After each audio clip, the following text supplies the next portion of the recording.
আসসালামু আলাইকুম beautiful people. বলেন তো আজকে আমরা কোথায় যাচ্ছি? আজকে আমরা অনেক ভালো একটা কাজে যাচ্ছি। অ্যান্ড আজকে আমরা বাইক নিয়ে বের হইনি, কারণ আজকে আমরা মেট্রো রেলে একসাথে উঠবো। তো যেহেতু আমরা দুজন একসাথে মেট্রো রেলে ওঠার সময় সুযোগ পাইনি, সো আজকে হচ্ছে আমরা উত্তরায় যাচ্ছি, সেজন্য মেট্রো রেলে উঠেছিলাম। মেট্রো রেল থেকে নিচের ভিউটা কতটা সুন্দর লাগে আপনারা দেখতেই পাচ্ছেন। তারপর হচ্ছে আমরা মেট্রো রেল থেকে উত্তরায় নেমে গেলাম। মেট্রো রেলের জার্নিটা অনেক সুন্দর, বাট সিরিয়ালে দাঁড়ায় থেকে টিকিট কাটাটা সুন্দর না। সুন্দর রোদ পড়ছে, অনেক সুন্দর লাগতেছে। আমার স্কিনটা অ্যাভয়েড করবেন, কারণ আমি এত দৌড়াদৌড়ি করতেছি আমার বাসা ডেকোরেশন থেকে স্টার্ট করে সবকিছুর পিছনে, যে আমি স্কিন কেয়ার করার কোনো ধরনের কোনো টাইমই পাচ্ছি না।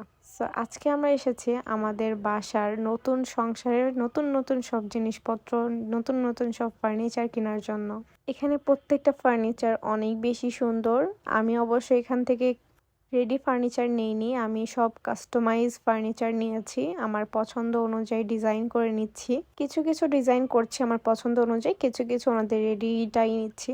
ফেসবুক, ইউটিউব সব ঘাটাঘাটি করে হচ্ছে তাদের লোকেশনটা আমি বের করছি, এবং হচ্ছে তাদের প্রাইসগুলো মোটামুটি রিজনেবল ছিল। তাই আমি চেষ্টা করলাম যে এখান থেকে নিয়ে ট্রাই করে দেখি যে ভালো পড়ে কিনা, অ্যান্ড প্রোডাক্টগুলো ভালো হয় নাকি কেমন হয় আপনাদেরকে অবশ্যই আমার বাসায় নেওয়ার পরে জানাবো। এখান থেকে তো অবশ্যই আমি দেখে নিয়েছি, তারপরও দেখা যায় মনের মধ্যে একটা খুঁতখুঁতানি থাকে যে কখন আমি হাতে পাবো, কখন আমার প্রোডাক্টটা আমি পারফেক্ট পাবো।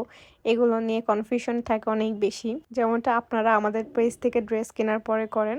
সো এখন ওই ফিলটা আমার হচ্ছে যে আমার প্রোডাক্টগুলো কেমন হয় না জানি, আমার মনের মতো হয় কিনা, অনেক কনফিউশনে আছে আমি। কারণ আমার প্রথম নতুন সংসার, যেখানে আমার প্রত্যেকটা জিনিস থাকবে আমার মনের মতো। আমি অনেক সুন্দর করে আশা নিয়ে এগুলো গুছাচ্ছি।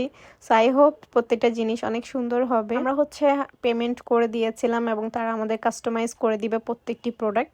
এবং এখানে এসেছি সোফা দেখার জন্য। আমাদের সোফাও চুজ করা ছিল আগে থেকে। সোফা অর্ডার দেওয়ার পরে হচ্ছে আমরা ব্যাক করছি বাসার উদ্দেশ্যে। আমরা আবারও মেট্রো দিয়ে যাব। এখান থেকে ফার্নিচারগুলো দেখলে মনে হয় যে প্রত্যেকটা ফার্নিচার কিনে ফেলি, কিন্তু বাসায় তো জায়গা নাই, সেই জন্যই সমস্যা। যাই হোক, সবাই অবশ্যই আমাদের জন্য দোয়া করবেন। আমাদের নতুন সংসারের নতুন ফার্নিচারগুলো সাজানোর পরে কেমন হয় অবশ্যই আপনার সাথে শেয়ার করবো ইনশাআল্লাহ। যদি ভিডিওটি ভালো লেগে থাকে অবশ্যই লাইক, কমেন্ট, শেয়ার দিয়ে আমার পেজের পাশেই থাকবেন। অ্যান্ড আমার জন্য অনেক বেশি বেশি দোয়া করবেন। এই তো আমাদের মেট্রো চলে আসছে, এখন হচ্ছে আমরা উঠে পড়েছি, চলে যাচ্ছি। টাটা।